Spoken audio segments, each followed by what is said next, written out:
It is Booker season, baby. I am so excited to be reacting to the Booker Prize.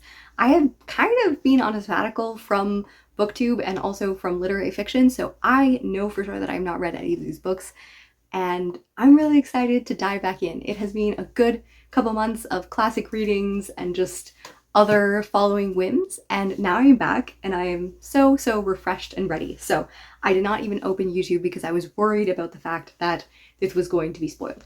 I believe I've been following this prize since 2021, so it has been a long time. I've been enjoying it, and I have liked some prizes better than others. So last year's Orbital, really good. And I read some other books as well, so yeah.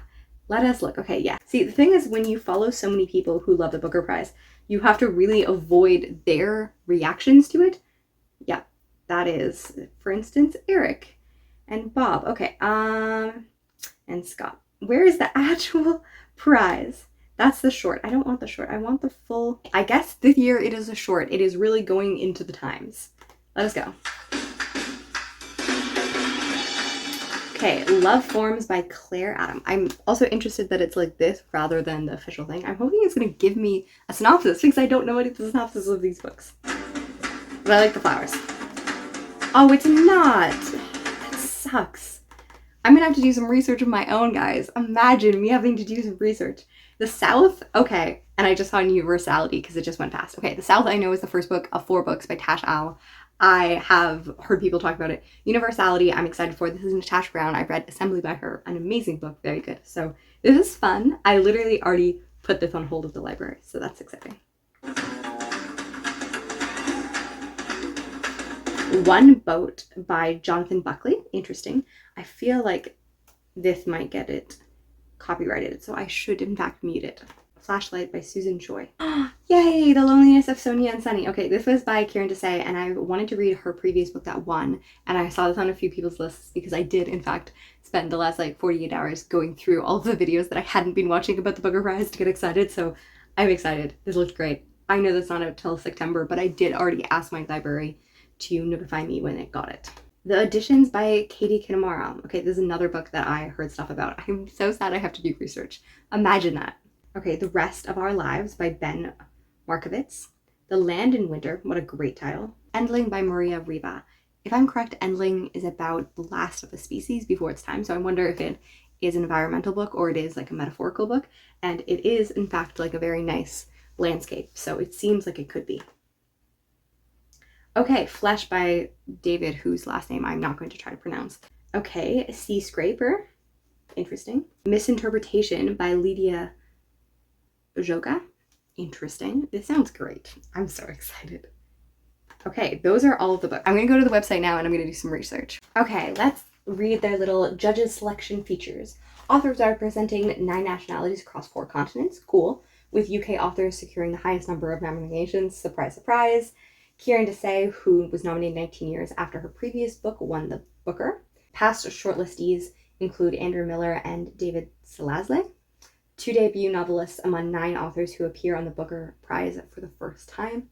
What I'm going to do now is go through the website and read their short little blurb and tell you which books I want to read, which books I don't want to read, and yeah, we'll make a list and I'll talk about my most excited books at the end of this. So the first one says, this is Misinterpretation, and it's a debut novel interrogates the darker legacies of family and country and the boundary between compassion and self-preservation. This already seems amazing. In present-day New York, an Albanian interpreter reluctantly agrees to work with Alfred, a Kosovar torture survivor, during his therapy sessions.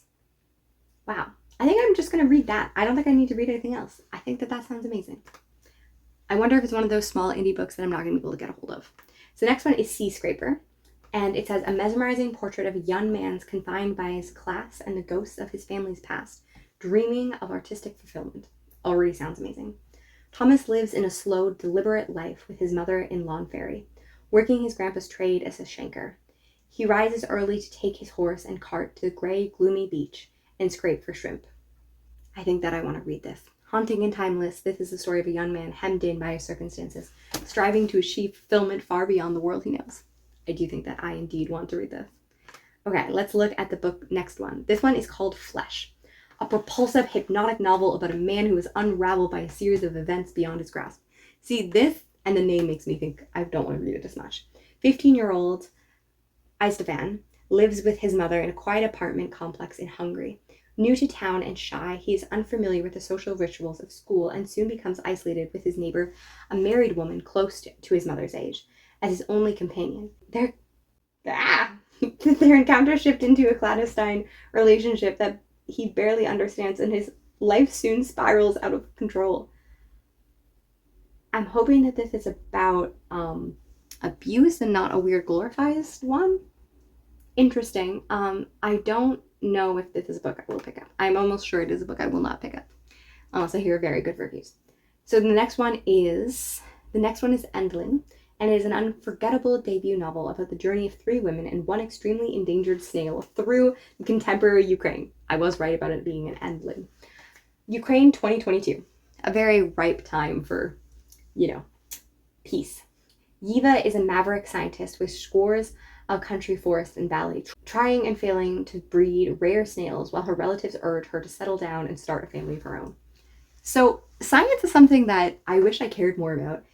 The fact that it's a woman being very focused on saving a snail and breeding snails makes me think that I'm not gonna like it. I obviously like that it's set in Ukraine and there's other things going on. I feel like there's a book that is unlikely to really, give my attention. So I must say, when I look at The Land in Winter, I am a little bit prejudiced because the style makes it seem like it is an older style, which makes me seem like I will not like it, especially when the man's name is Andrew Miller. But let's read about it. A masterful page-turning examination of the minutiae of life and dazzling chronicle of the human heart. December 1962 in West Country. The local doctor, mulling secrets, set out on his rounds, while his pregnant wife sleeps on the warmth of their cottage. Across the field, funny, troubled Rita Simmers is also asleep, her head full of images of the past life her husband prefers to ignore. He's been up for hours tending to the needs of a small dairy farm. But when the ordinary cold of an English December gives way to a violent blizzard, the 2 couples find their lives beginning to unravel. Where do you hide when you can't leave home? And where in a frozen world can you run to? So parts of this seem interesting, parts of it less so. So far, misinterpretation and mostly just misinterpretation, right? The Rest of Our Lives by Ben Markovitz. An unforgettable road trip novel about getting older and the challenges of a long-term marriage. Interesting. What's left when your kids grow up and you leave home? When Tom Laird's wife had an affair, he resolved to leave her as soon as his youngest daughter turned 18. 12 years later, wow, that is a long time to wait to get a divorce. 12 years later, while driving her to Pittsburgh to start university, he remembers his pact. He is also on the run for his own health issues. The fact that he's being put on leave at work after students complained about the politics of his law class, something he hasn't yet told his wife. So after dropping Miriam off, he keeps driving, with a vague plan of visiting various people from his past. An old college friend, an ex-girlfriend, his brother, his son, en route maybe to his father's grave in California. Pitch perfect, quietly exhilarating and moving. The Rest of Our Lives is a novel about family, marriage, and these moments which may come to define us. I definitely will look this book up, but there's elements that I really like. I feel like some of the tone might not fit me. I don't know. The fact that it's a middle-aged man, I know that I'm prejudiced against middle-aged men, but I don't always love reading their stories. But that one is interesting. Addition by Katie Kitamura. An exhilarating, destabilizing novel that asks whether we really know the people we love. 2 people meet for lunch in a Manhattan restaurant. She's an accomplished actor in rehearsals for an upcoming premiere. He's an attractive, troubling young enough to be her son. Who is he and her, and who is she to him? In a compulsively readable, brilliantly constructed novel, 2 competing narratives unspool, rewriting our understanding of roles we play, partner, parent, creator, muse, and the truths every performance masks, especially from those who think they all know us most intimately. Interesting. Again, not a novel that I need to read, but a novel I would definitely pick up for this prize. The Loneliness of Sonia and Sunny. This is a book that I already know that I want to read. A spellbinding story of 2 young people whose fates intersect and diverge across continents and years. An epic love and family, India and America, tradition and modernity. When Sonia and Sunny first glimpse each other on an overnight train, they are immediately captivated, yet also embarrassed by the fact that their grandparents had once tried to matchmake them. A clumsy meddling that only served to drive Sonia and Sonia apart. Their aspiring novelist, Okay, yeah, I'm 100% picking up this novel. I'm sad that it doesn't come out for a few months. And then we have Flashlight, a thrilling globe-spanning novel that mines questions of memory, language, identity, and family. One evening, 10-year-old Louisa and her father take a walk out on the breakwater. They are spending the summer in coastal Japanese town where her father, Cirque, a Korean emigre. When Louisa wakes hours later, she is washed up on the beach and her father is missing, probably drowned. What? The disappearance of Louisa's father shatters her small family unit. As Louisa and her American mother Anne return to the US, this traumatic event reverberates across time and space and the mystery of what really happens. Flashlight moves between post-war Korean immigrant community in Japan to suburban America and North Korean refugee. Wow. Flashlight moves from post-war Korean immigrant community in Japan to suburban America and North Korea to tell the astonishing story of one family swept up in the tides of 20th century history. This is my kind of book right here. And I love that it's looking at the immigrant experience somewhere else other than like America or Europe. Like, it is really cool to see that. Okay, One Boat. And I love these blue covers. I want to own a book in this cover. I think that they're mostly like in just Europe, but my dream is to one day own a book or maybe a whole collection of books that just look like this. Artfully constructed and absorbing and insightful, One Boat grapples with questions of identity, free will, guilt, and responsibility. On losing her father, Teresa returns to a small town on the Greek coast, the same place she visited when grieving her mother 9 years ago. She immerses herself again in the life of the town, observing the inhabitants going out for their business, a quiet backdrop for her reckoning with herself. What a line. An episode from her first visit resurfaced vividly. Her encounter with John, a man struggling to come to terms with his violent death of his nephew. That's not what I was expecting that sentence to end. Soon Teresa encounters some of the people she met last time around. This sounds really good. I would like, again, this is probably like a 75. Like some of the others were, but I was saying probably like 65. This one is like a 75%. I want to read it. Universality. I'm sure I already want to read this. A twisty, slippery descent into the rhetoric of truth and power. Remember, words are your weapons. They are your tools, your currency. Late night on a Yorkshire farm, a man is brutally bludgeoned to death with a solid gold bar. A plucky young journalist sets out to uncover the truth surrounding the attack, connecting the dots between an immoral banker and a journalist and a radical anarchist movement. Okay, this is different than I thought it would be, but I trust her as an author, so this is going to be fun. The South.